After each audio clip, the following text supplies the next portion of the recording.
ओम नमो भगवते वासुदेवाय। जय श्री हरि। ओम नमः शिवाय। आप सभी का हमारे YouTube चैनल पर हार्दिक स्वागत है। आज एकादशी पर आइए सुने तुलसी माता की पौराणिक कथा। साथ में सुनेंगे 11 माता की कथा, विष्णु चालीसा पाठ और एकादशी माता की आरती। एकादशी के दिन तुलसी माता की कथा सुनने मात्र से घर में माता लक्ष्मी का स्थायी वास होता है। श्री हरि विष्णु की कृपा बरसती है। तो प्रेम से बोले, लक्ष्मी नारायण भगवान की जय हो। एक बार की बात है, एक गांव में एक ब्राह्मण दंपति रहते थे। उनकी शादी को अनेक बरस हो गए, लेकिन उन्हें औलाद सुख की प्राप्ति नहीं हुई।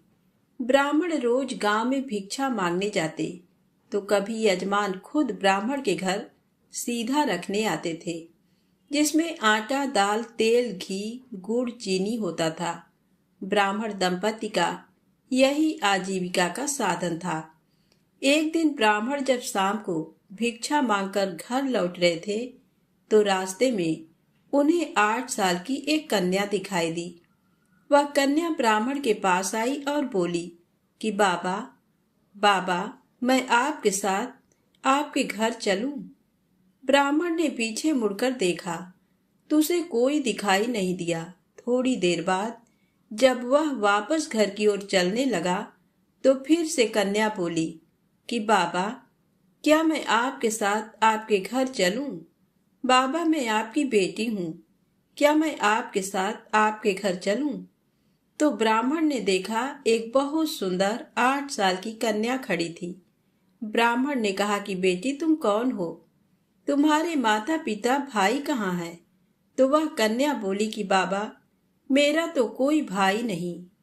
ब्राह्मण ने देखा आस पास क्या, दूर तक कोई दिखाई नहीं दिया। अंधेरा होने वाला था, तो ब्राह्मण ने मन ही मन सोचा कि रात होने वाली है। ऐसे समय में इस कन्या को यहाँ छोड़ना ठीक नहीं होगा। ब्राह्मण ने कन्या को कंधे पर बैठाया और उसे घर ले आया। घर आकर उसने अपनी पत्नी को पूरी बात बताई। तो ब्राह्मणी बोली कि मेरे कोई औलाद नहीं थी, भगवान ने ही इसे मेरे लिए भेजा है। ब्राह्मणी तुलसी माता की परम भक्त थी। उसने कन्या का नाम तुलसी रख दिया। अब ब्राह्मण दंपति तुलसी के साथ सुख से जीवन जीने लगे। जब से तुलसी घर में आई, उनके घर में अन्न धन के भंडार भर गए। समय पंख लगा करके उड़ने लगा। जब तुलसी विवाह लायक हुई, तो ब्राह्मण दंपति को अपनी बेटी तुलसी के विवाह की चिंता सताने लगी। तो तुलसी ब्राह्मण दंपति से बोली कि माँ, बाबा, आप मेरे विवाह की चिंता मत करो। मुझे तो कृष्ण भगवान ब्याहने आएंगे, आप तो मेरे ब्याह की तैयारियां करो। उसके बाद कार्तिक सुदी पूर्णिमा को भगवान शालिग्राम का तुलसी से विवाह हो गया। जब तुलसी विदा होकर जाने लगी, तो ब्राह्मण दंपति रोने लगे।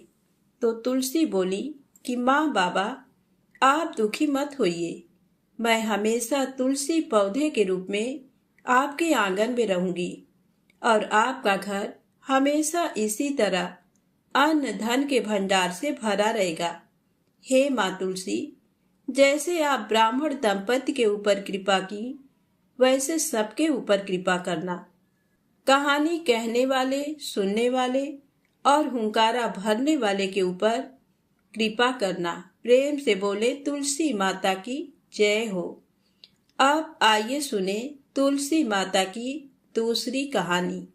एक बार एक नगर में एक ब्राह्मण अपनी पत्नी, बूढ़ी माँ और 3 बच्चों के साथ रहता था। वह ब्राह्मण अपने यजमान के घर पूजा पाठ, हवन आदि करता था। बदले में वे उसे सीधा देते थे। सीधे में आटा, दाल, तेल, घी, गुड़ और दक्षिणा में रुपए देते थे। उसी से ब्राह्मण का गुजर बसर चलता था। ब्राह्मण इतना कमा लेता था कि सब भर पेट भोजन खा लेते थे। ब्राह्मण बड़ा ही नेक दिल का था। वह हर एकादशी का उपवास करता था उसने एक नियम बना रखा था कि एकादशी के दिन वह अपने यजमान से भिक्षा लेकर नहीं आता था। सब यजमान ब्राह्मण को सीधा रखने उसके घर आते थे। ब्राह्मणी ब्राह्मण से हमेशा परेशान रहती थी। ब्राह्मणी आए दिन अपने पति को ताने देती कि आप कोई दूसरा काम क्यों नहीं करते, इस तरह हमारा गुजर बसर कैसे चलेगा। उस नगर का राजा बड़ा ही दानी था। वह ब्राह्मणों, गरीबों, जरूरतमंदों, साधु सन्यासियों को दान दिया करता था। उसके दरबार से कोई भी खाली नहीं जाता था। तब एक बार ब्राह्मणी को किसी से पता चला कि उनके नगर का राजा ब्राह्मणों को खूब दान दक्षिणा देता है। तब एक दिन ब्राह्मण की पत्नी ने ब्राह्मण से कहा कि दूर दूर के ब्राह्मण राजा से मनचाहा दान लेकर चले जाते हैं और तुम यहाँ के यहाँ एक दिन भी राजा के पास नहीं गए। जन्म भर कंगाली कहाँ तक झेलूं? आज तुम जाओ और राजा से कुछ मांग कर लाओ। ब्राह्मण ने अपनी पत्नी को समझाते हुए कहा, तू तो बावरी है, हमें धन की क्या जरूरत, हमें इतना तो मिल ही जाता है जिससे हम अपना पेट भर सकें, और राजा का धन अच्छा नहीं होता, वो हमें नहीं लेना चाहिए। ब्राह्मण की पत्नी जिद पर अड़ गई और बोली, मैं तुम्हारी एक भी बात सुनने वाली नहीं हूँ। कब तक हम कंगाली में जीते रहेंगे? तुम तो रोज माला लेकर बैठ जाते हो। अपने बच्चों को क्या खिलाएं और क्या पहनाएं? जब बच्चे दूसरे बच्चों को पहनते ओढ़ते और खाते पीते देखते हैं तो उनका मन भी ललचाता है।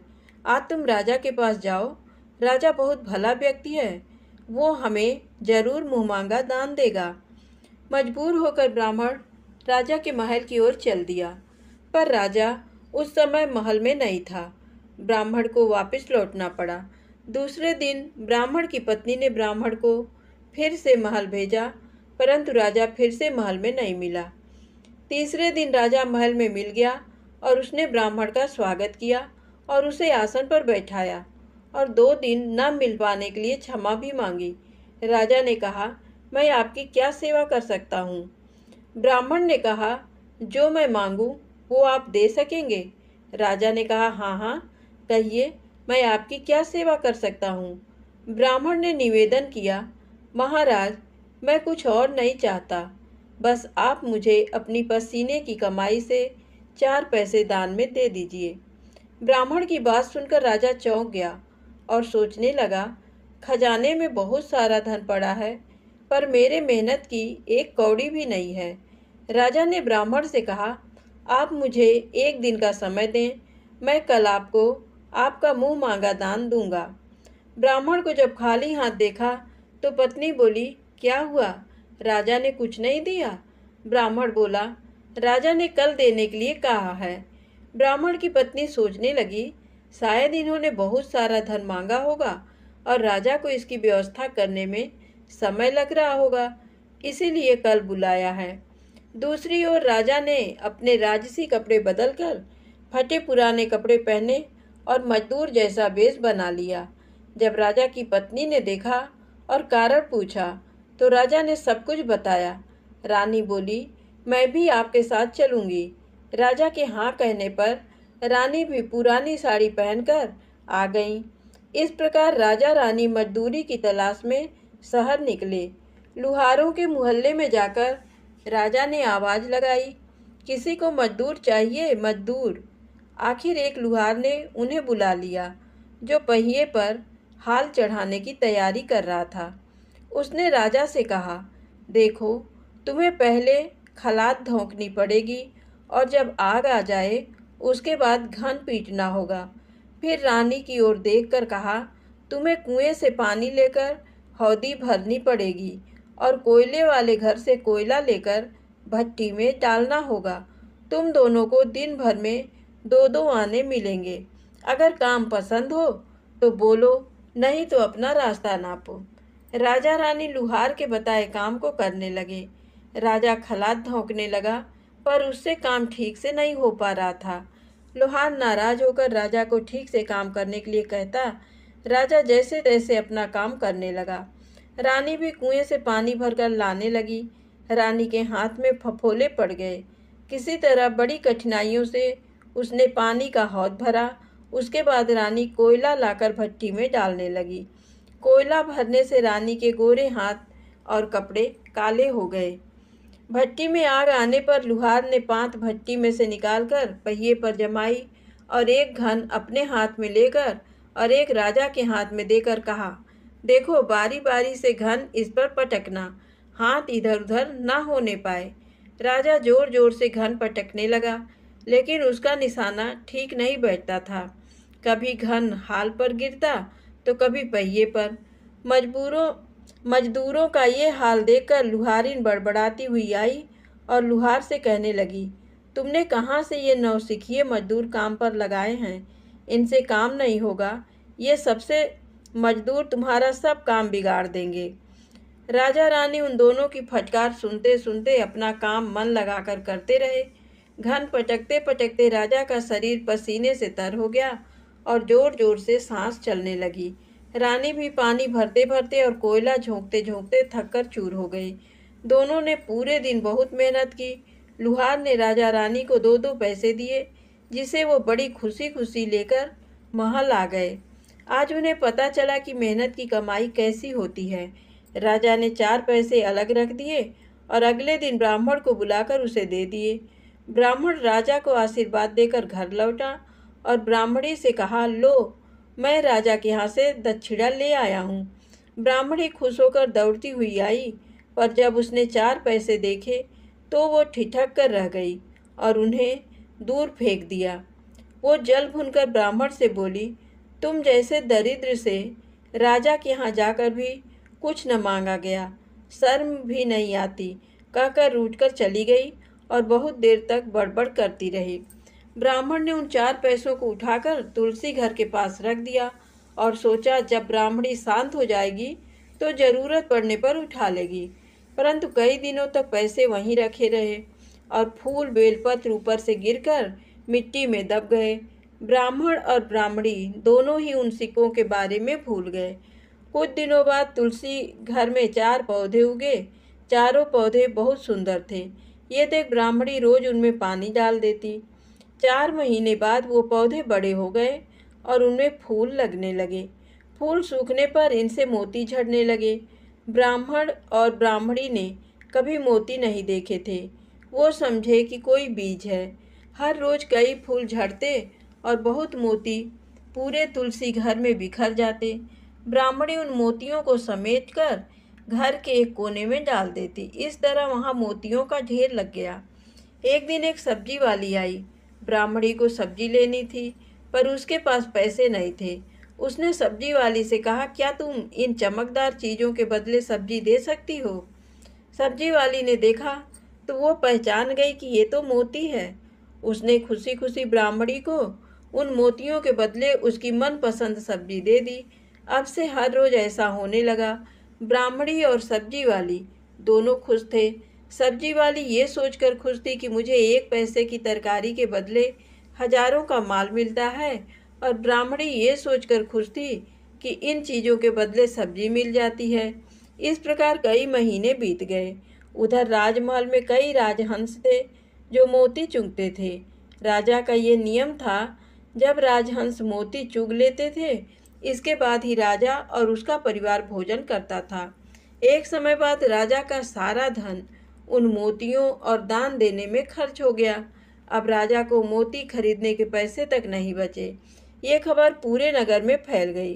ब्राह्मण और ब्राह्मणी को जब ये पता चला तो उन्होंने यही विचार किया कि राजा बहुत दानी और नेक दिल है। उसने अपना सब कुछ दान कर दिया, यहाँ तक कि शायद उनके पास खाने को भी कुछ नहीं है। ऐसे हालत में हमें उन लोगों की सहायता करनी चाहिए। ब्राह्मण ने ब्राह्मणी से कहा, अगर तू कहे तो इसमें से कुछ बीज राजा को दे दूं। तू कहती है इससे सब्जी और खाने की चीज़ें मिल जाती हैं। ब्राह्मणी ने कहा, हाँ, मैं रोज इसके बदले सौदा लिया करती हूँ। ऐसा कहकर ब्राह्मणी एक टोकरी बीज भर लाई। ब्राह्मण राजा के पास पहुँचा और उसे वो मोती दिए और राजा को सारी बात बताई। राजा उन मोतियों को देखकर चौंक गया। उसने मोती राजहंस को दिए। राजहंस उन्हें चुगने लगे।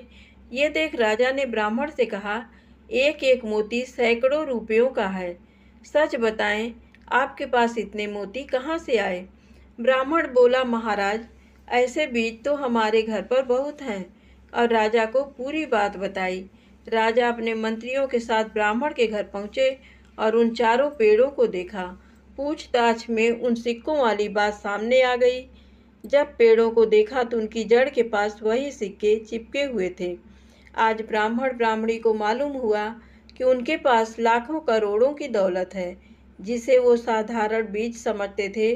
ब्राह्मण ने सोचा कि मेरे लिए ये धन किस काम का। ऐसा सोच ब्राह्मण ने सारे मोती राजा को दान में दे दिए। राजा की आंखें भी खुल गईं। मेहनत के धन की कीमत उन्हें मालूम पड़ गई। उस दिन राजा ने प्रण कर लिया कि मैं खजाने के पैसों से एक भी पैसा अपने खर्च में नहीं लगाऊंगा। अपना खर्च मेहनत करके चलाऊंगा। खजाने और ब्राह्मण के दान से राजा ने जनता के हित में कई धर्म कर्म के काम शुरू कर दिए। तो प्रेम से बोले, तुलसी माता की जय हो। अब आइए मनोकामनाएं पूर्ति करने वाली एकादशी माता की कथा को सुनते हैं। एकादशी माता की कथा को सुने बिना व्रत पूर्ण नहीं माना जाता है। तो प्रेम से बोले, एकादशी माता की जय हो। एक बूढ़ी माँ ने एक बार एकादशी का व्रत रखा। बड़े ही भाव भक्ति से पूजा अर्चना की। उन्हें वृद्धावस्था में क्या बाधा थी? वे तो अपने पुत्र पौत्रों की सुख सुविधा के लिए व्रत रखने लगी। वे दिन भर तो जरा कठोर मन करके अपनी प्यास को रोके रहीं। दिन में पूजा पाठ किया, कथा सुनी और पंडित जी को मिट्टी के पात्र में भरकर पानी और ऋतु फल दान में दिए। दोना भर भर के पूरा शक्कर वितरण किया। उन्हें गर्मी के कारण बहुत बेचैनी हो रही थी। इस कारण से बड़ी देर तक पानी में पड़ी रहीं और पानी के कुल्ला करती रहीं, मुंह धोती रहीं। तब कहीं थोड़ा बहुत धैर्य बंध पाया। धूप तो तेज पड़ ही रही थी, इस कारण बार बार मुंह सूख रहा था। बूढ़ी माँ बहुत बेचैन हो रही थी। एक बुढ़ापा और दूसरा ये भयंकर गर्मी। वृद्धावस्था की स्थिति तो कुछ दूसरी ही प्रकार की होती है। जैसे तैसे रो धो के दिन कट पाया। अब पहाड़ सी रात सामने थी। उसका कटना बड़ा ही कठिन दिखाई दे रहा था। खटिया पर पड़े शांति नहीं मिल रही थी।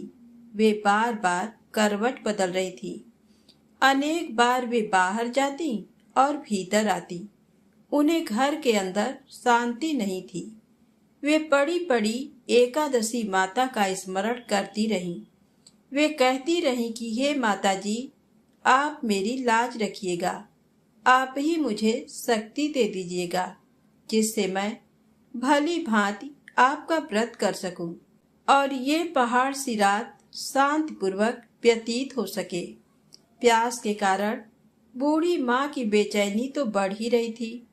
उन्होंने धैर्य रखने का बहुत प्रयास किया, किंतु सहनशीलता की सीमा टूट गई और वे घबराकर एकदम चिल्ला पड़ी। बोली कि बचाओ बचाओ। अम्मा का चिल्लाना सुनकर परिवार भर के नर नारी, बच्चे और पड़ोसी आकर बूढ़ी अम्मा की खटिया के समीप पहुंच गए।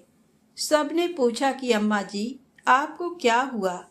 आप क्यों चिल्ला रही हैं? आप इस वृद्धावस्था में ये कठिन व्रत क्यों कर रही हैं? अम्मा जी, शक्ति से ही भक्ति होती है। थोड़ी ही देर में वे फिर से बोली कि अरे, हमारे तो प्राण ही निकले जा रहे हैं। मेरी छाती पर ठंडे पानी का घड़ा रख दीजिए। नातियों ने दादी की छाती पर ठंडे पानी का पात्र रख दिया। तब कहीं उन्हें थोड़ा बहुत आराम मिला और थोड़ी देर के लिए उन्होंने अपनी आंखें बंद कर लीं। एकादशी माता ने सोचा कि ये बूढ़ी अम्मा है तो बहुत कठोर, जरा जाकर उसकी परीक्षा लेना चाहिए। वे आधी रात को मुर्गा बनकर टेर लगाने लगी।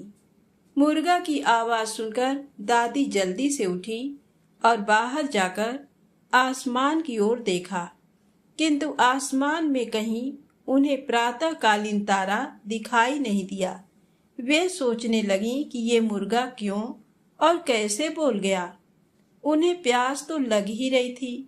थोड़ा बहुत उनका मन विचलित होने लगा था, किंतु अंत में उन्होंने दृढ़ निश्चय किया कि मैं अब व्रत को पूर्ण करके ही छोड़ूंगी, चाहे भले ही मेरे प्राण निकल जाएं। ये सोचकर फिर वे खटिया पर शिथिल होकर लेट गईं। थोड़ी ही देर में एकादशी माता ने उनकी फिर से परीक्षा लेनी चाहिए।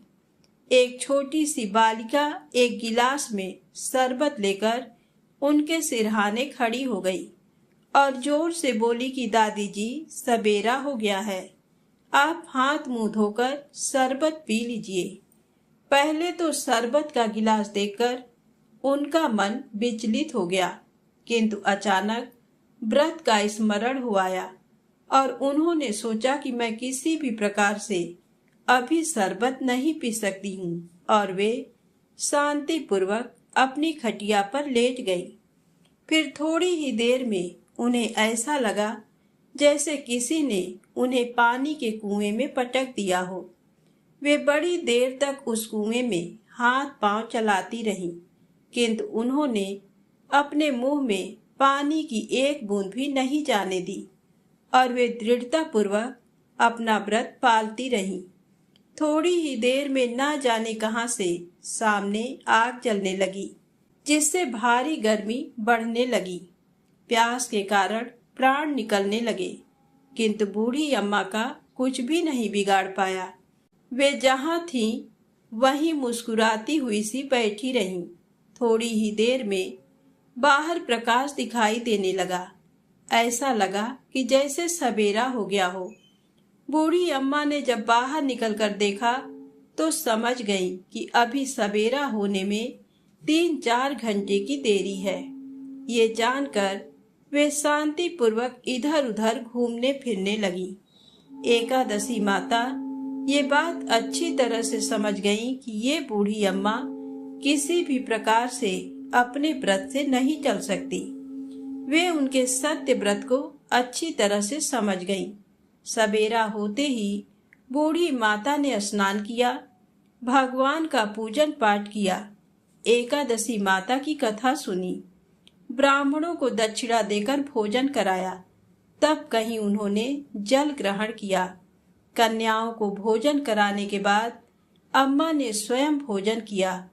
उस श्रेष्ठ व्रत के प्रताप से बूढ़ी अम्मा की आयु में वृद्धि हो गई। उनका घर परिवार हरा भरा हो गया। घर में अब उनके कोई अभाव नहीं रहा। वे हर तरह के सुख साधनों से संपन्न हो गईं। नाती नातिनों से उनका घर भर गया और वे उसी दिन से 12 महीने की एकादशी का व्रत करने लगीं। एकादशी माता के व्रत के प्रताप से इस संसार में हर प्रकार के सुख भोग कर अंत में वैकुंठ धाम को चली गईं। जैसे एकादशी माता ने बूढ़ी माता और उनके परिवार को हरा भरा किया, ऐसे ही एकादशी माता हम सभी की मनोकामनाओं को पूर्ण करे। तो प्रेम से बोलें, लक्ष्मी नारायण भगवान की जय हो, एकादशी माता की जय हो। अब एकादशी पर आइए सुने विष्णु चालीसा पाठ। विष्णु सुनिए विनय सेवक की चितलाय, कीरत कुछ वर्णन करूं दीजे ज्ञान बताए। नमो विष्णु भगवान खरारी, कष्ट न सामन अखिल बिहारी। प्रबल जगत में शक्ति तुम्हारी, त्रिभुवन फैल रही उजियारी। सुंदर रूप मनोहर सूरत, सरल स्वभाव मोहनी मूरत। तन पर पीतांबर अति सोहत, बैजंती माला मन मोहत। शंख चक्र कर गदा बिराजे, देखत दैत्य असुर दल भाजे, सत्य धर्म मद लोभ न गाजे, काम क्रोध मद लोभ न छाजे, संत भक्त सज्जन मन रंजन, धनुजय असुर दुष्टन दल गंजन, सुख उपजाय कष्ट सब भंजन, दोष मिटाय करत जन सज्जन, पाप काट भव सिंधु उतारण, कष्ट नाश कर भक्त उबारण, करत अनेक रूप प्रभु धारण, केवल आप भक्ति के कारण, धरणी धेनु बन तुम ही पुकारा, तब तुम रूप राम का धारा, भार उतार असुर दल मारा, रावण आदिक को संहारा, आप वराह रूप बनाया, हिरण्याक्ष को मार गिराया, धर्मत्स्य तन सिंधु बनाया, 14 रत्नन को निकलाया, अमिलख असुरन द्वंद मचाया, रूप मोहनी आप दिखाया, देवन को अमृत पान कराया, असुरन को छवि से बहलाया, कुर्म रूप धर सिंधु मझाया, मंदराचल गिरि तुरत उठाया, शंकर का तुम फंद छुड़ाया, भस्मासुर को रूप दिखाया, वेदन को जब असुर डुबाया, कर प्रबंध उन्हें ढूढ़वाया, मोहित बन कर खलहि नचाया, उस ही कर से भस्म कराया, असुर जलंधर अति बलदाई, शंकर से उनकी न लड़ाई, हार पार शिव सकल बनाई, कीन सती से छल खल जाई, सुमिरन कीन तुम्हें शिवरानी, बतलाई सब विपत कहानी, तब तुम बने मुनीश्वर ज्ञानी,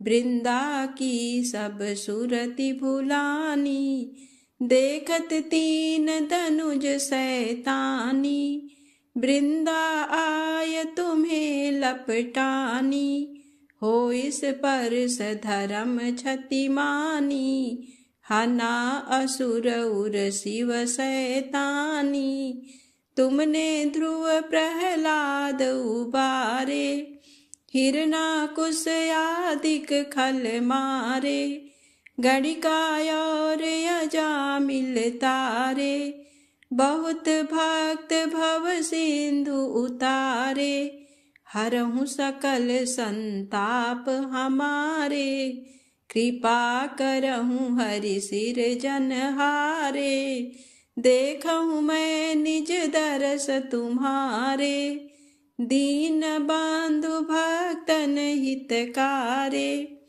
चाहत आप का सेवक दर्शन, करहु दया अपनी मधुसूदन, जानू नहीं योग्य जप पूजन, होय यज्ञ ये स्तुति अनुमोदन, शील दया संतोष सुलक्षण, विदित नहीं व्रत बोध विलक्षण, करहूँ आपका किस विधि पूजन, कुमति बिलोक होत दुख भीषण, करहूँ प्रणाम कौन विधि सुमिरन, कौन भांति मैं करहूँ समर्पण, सुर मुनि करत सदा सेवकाई, हर्षित रहत परम गति पाई, दीन दुखिन पर सदा सहाई,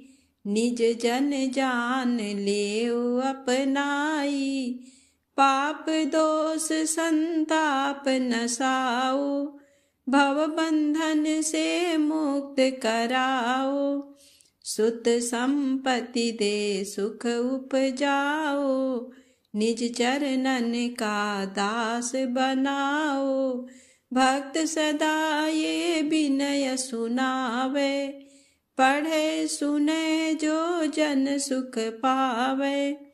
प्रेम से बोले विष्णु भगवान की जय हो।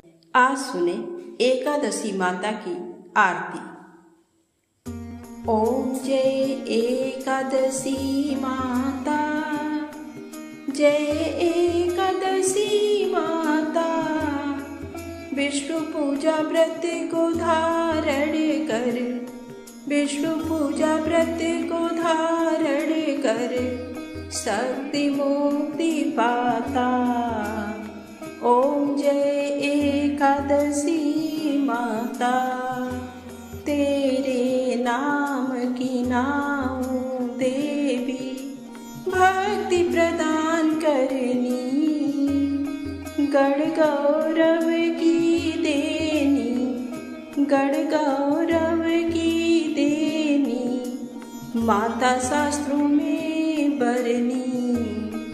ओम जय एकादशी माता, मार्गशीर्ष के कृष्ण पक्ष की उत्पन्ना विश्वतारिणी जन्मी, शुक्ल पक्ष में हुई मोक्षदा, शुक्ल पक्ष में हुई मोक्षदा, मुक्तिदाता बन आई।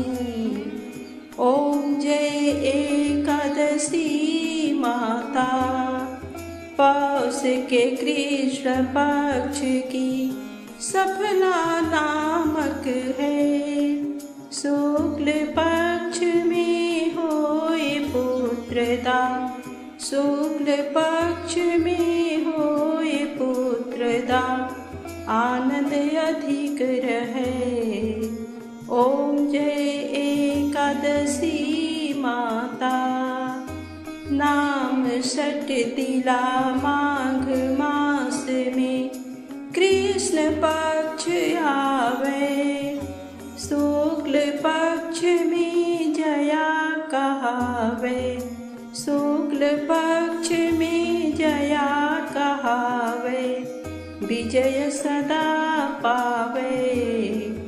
ओम जय एकादशी माता, विजया फागुन कृष्ण पक्ष में शुक्लायामल की, पाप मोचनी कृष्ण पक्ष में, पाप मोचनी कृष्ण पक्ष में, चैत्र महाबली की। ओम जय एकादशी माता, चैत्र शुक्ल में नाम कामदा, धन देने वाली, नाम बरूथिनी कृष्ण पक्ष में, नाम बरूथिनी कृष्ण पक्ष में, वैशाख माहवाली।